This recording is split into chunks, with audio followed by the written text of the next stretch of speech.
Fala galera, tudo bom? Esse é o Chama Tiuli #23. Para vocês que não sabem, todo dia lá no meu Instagram, no @tiuli, eu abro uma caixa de perguntas para dar oportunidade para as pessoas com dúvidas tirarem aí as suas questões e evoluir no mundo dos investimentos. Então, se você ainda não faz parte desse canal, se inscreva aí, não perca essa oportunidade e deixe logo o seu joinha para a gente entender que você curte esse tipo de interação, tá? Então, vamos começar logo com a pergunta. A primeira pergunta é do Leandro. O Leandro é enfermeiro do meu pai, a pessoa que eu tenho muito carinho e tem uma curiosidade enorme por investimentos. A primeira pergunta que ele fez: Tiuli, qual é o mínimo necessário para a gente começar a investir? Então, Leandro, a gente pode investir basicamente na renda fixa e na renda variável. E eu vou te responder para as duas modalidades, tá? Na renda fixa, a gente pode começar através do Tesouro Direto. É muito fácil, é só você ir no site, se cadastrar. Você tem que ter uma conta numa corretora também para ser a instituição que vai guardar esses teus títulos, tá? Eles vão ficar no teu nome, não tem nenhum risco caso a corretora um dia venha a quebrar. Mas respondendo a tua pergunta objetivamente, a partir de R$100 você começa a investir no Tesouro Direto e você pode ir adicionando marginalmente investimentos na mesma monta, tá? Quando a gente fala de renda variável, eu acho interessante a gente sempre pensar em investir por um custo baixo e também de uma maneira diversificada. E a maneira mais barata que eu tenho aí para te oferecer em termos de ideia é através do BOVA11. O BOVA11 é uma carteira diversificada onde ele tenta replicar o índice Bovespa, o índice aí mais longo da história do Brasil. Ele é diversificado porque ele tem aproximadamente 60 empresas dentro dessa média, e isso aí por um custo de aproximadamente 0,25% ao ano. Quando a gente compara com outros fundos de investimento, normalmente eles cobram coisa perto de 2% e o desempenho acaba sendo o mesmo para esses dois ativos, os fundos de banco ou o BOVA11, tá? A gente também tem outras alternativas. Se você quiser investir, se expor ao mercado americano, tem o IVVB11 e a gente pode comprar esses ativos a partir de 10 unidades, que a gente chama de lote fechado, ou a gente pode comprar unidades um a um. Se a gente for comprar 10 unidades do BOVA11, do IVVB11, a gente vai gastar, Leandro, aproximadamente R$1.300, R$1.000 agora que o BOVA11 caiu, tá? Um pouco mais depois da crise do coronavírus. Então, por esse início aí, você está bem encaminhado. Outra questão importante aí para te falar é o seguinte: quando você tem essa carteira diversificada, você não precisa ficar com medo de que a bolsa vai cair muito e pode falir. Não, porque essa média ela vai se renovando com o tempo e se alguma empresa for mal, ela vai ser substituída. Eu vou te dar um exemplo: as empresas do Eike Batista, elas faziam parte do Ibovespa, essas empresas foram à falência, mas aí o Ibovespa mais que dobrou de valor desde então, beleza? Então, olha só, renda variável, procura o BOVA11, o IVVB11, você vai ter diversificação no Brasil e nos Estados Unidos. E na renda fixa, você pode começar através do Tesouro Direto. Eu sugiro que você pesquise sobre um título chamado LFT. Ele tende a, de alguma forma, acompanhar a taxa Selic. É uma taxa pós-fixada, tá? Isso aí é menos risco para você e a gente pode falar num outro programa por que disso, tá? A segunda pergunta do Leandro: qual o conhecimento mínimo para se investir, Tiuli? Então, Leandro, nessa primeira pergunta eu acabei de respondendo um pouco disso também.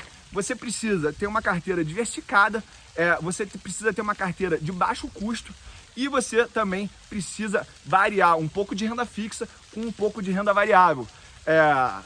Se você for uma pessoa conservadora, eu sugiro que você tenha muito de renda fixa e um pouco menos de renda variável. Mas se você for uma pessoa mais agressiva, você pode ter mais de renda variável do que de renda fixa. E aí as alternativas são aquelas mesmo que eu já falei, tanto o BOVA11, o IVVB11, quanto o LFT, que é a letra financeira do Tesouro, que tenta acompanhar o Tesouro Selic, tá? Mas você pode procurar mais conhecimento no YouTube, em canais como esse meu aqui. Você pode ler livros. Eu vou te recomendar ler O Pai Rico, Pai Pobre, O Homem Mais Rico da Babilônia, Os Segredos da Mente Milionária.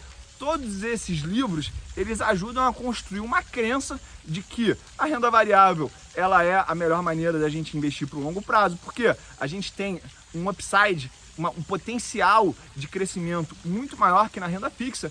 E pensa só, nessa linha de raciocínio. Se a gente paga imposto e é com esse imposto que o governo paga os juros da dívida dele, e esses juros da dívida é realmente a renda fixa, como é que pode criar valor nisso aí? Eu não vejo muita razão. O valor ele é criado através da criatividade, do trabalho, do esforço, e as ações elas têm por trás daquele ticker, daquele nomezinho, pessoas que trabalham, culturas organizacionais, produtos que são consumidos por pessoas e são e vão evoluindo a partir do próprio feedback do mercado. Então, eu acho que investir em renda variável, investir em empresas é o melhor caminho para você criar riqueza de longo prazo. Então, o conhecimento mínimo que você tem que ter é um pouco de contabilidade, um pouco de recursos humanos, um pouco de marketing, um pouco de comportamento humano também, para a gente ir entendendo quais são as evoluções que o mercado vai exigir das empresas que a gente investe, tá? Mas é uma coisa muito mais fácil do que as pessoas pintam e eu acho aí que não tem porquê a gente ter medo de investir no longo prazo na renda variável, principalmente quando a gente tem instrumentos como esses que eu falei, do BOVA11, o Small 11 também, o IVVB 11, beleza? Aqui uma outra pergunta que me fizeram, ON ou PN para o longo prazo, Tiúlio? Então, essa resposta eu tinha durante muito tempo que a resposta certa era você investir em PNs, porque pagava mais dividendo. O Stefano está aqui do meu lado participando desse vídeo, ele vai dar a resposta dele também, mas basicamente eu achava que pelas ações preferenciais pagarem mais dividendos como prêmio de não votar, diferentemente das ONs, aquilo teria um maior retorno. Mas eu fiz uns estudos pegando na verdade o histórico desde 2003 do índice de tag along e o índice de governança corporativa mais elevado, e eles apresentaram um retorno muito maior do que o Ibovespa. Então eu mudei minha opinião. Eu acredito que hoje em dia a gente deve dar preferência às ações ordinárias e aquelas ações que dão mais direitos aos acionistas minoritários. Qual é a tua opinião sobre ONPN, Stefano? Acho que cada caso é um caso, mas eu tendo a concordar com você que a ON, na maioria dos casos, na grande maioria dos casos, é a melhor alternativa. Perfeito. E pra gente terminar aqui, o Stefano vai me levar para uma partida de tênis que a gente vai ver aí quem é o próximo Federer. Eu vou perguntar para ele assim, ó. Não, a pergunta para mim não tem como eu não responder essa. Tiúlio, você ainda tá short no Ibovespa? Para quem não sabe, no dia que eu abri o meu curso de Value Investing, eu fiz uma carteira lá que eu investi aproximadamente R$2.800.000 e eu vendi 5 quilos de BOVA11 num aluguel de ações para financiar um pouco dessa posição. Com essa queda aí mais agressiva do coronavírus, da bolsa, eu acabei realizando essa posição com lucro. Graças a Deus foi bom isso para mim, ou seja, eu tive um retorno com a queda do mercado. Eu posso ensinar para vocês aí depois como se proteger dessa maneira, mas agora eu não tenho mais essa posição short. Por quê? Porque eu acredito que no longo prazo o Ibovespa vai subir. Eu não estou falando que vai ser no próximo mês, no próximo ano até, mas acho que ele vai subir no longo prazo. E eu já tirei o benefício que eu queria desse short, era justamente eu tinha uma incerteza em relação ao mercado, se naqueles níveis ele estava precificando todos os riscos. A gente acabou de ver com o coronavírus que ele não estava precificando essas pandemias aí modernas que o nosso corpo ainda não está pronto para responder. Então o mercado ele sangrou até mais. Eu não realizei esse short, ou seja, eu não comprei esse BOVA11 no mínimo do mercado. O mercado caiu mais. Isso aí para mostrar para vocês também que a gente não tem bola de cristal, a gente não tem nenhum dom especial para prever as ações. Eu comprei quando eu estava confortável, caiu mais, então eu tenho caixa ainda para isso. Eu vou aproveitar que o Stefano está aqui. Stefano, como é que você se protege da queda das ações? Como é que você faz para proteger o teu portfólio em tempos de crise como essa do Coronas? Bastante renda fixa, Tesouro Selic, e eu gosto bastante de concentrar meus investimentos em ações com beta menor que 1 e eu tenho um apreço especial pelo setor de utility.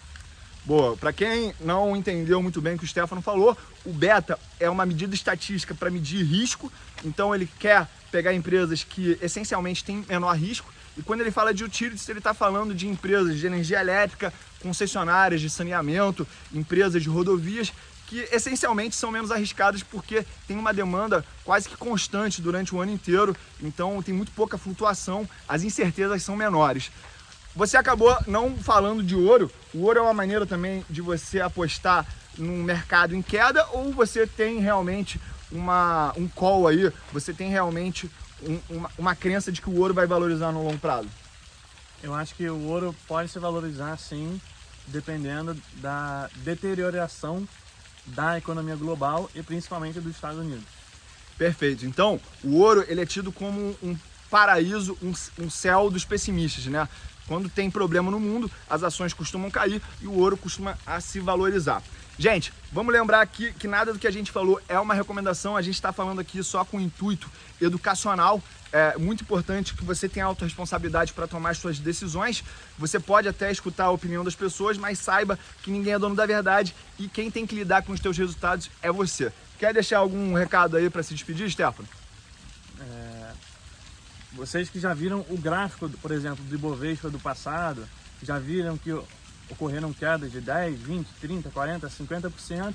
Esse é mais uma dessas quedas. Então, se você diz para você mesmo que você investe para o longo prazo, esses episódios são só o começo. Você vai ver muito mais deles e não é para sair da estratégia quando eles aparecem. Beleza. Gente, se você gostou desse conteúdo, deixa o seu joinha aí. Não esquece de se inscrever no canal caso você ainda não tenha se inscrito. E aguarde aí que o hashtag 24 do Chama Tio Uli já vem nos próximos dias. Beijo grande e é só o começo.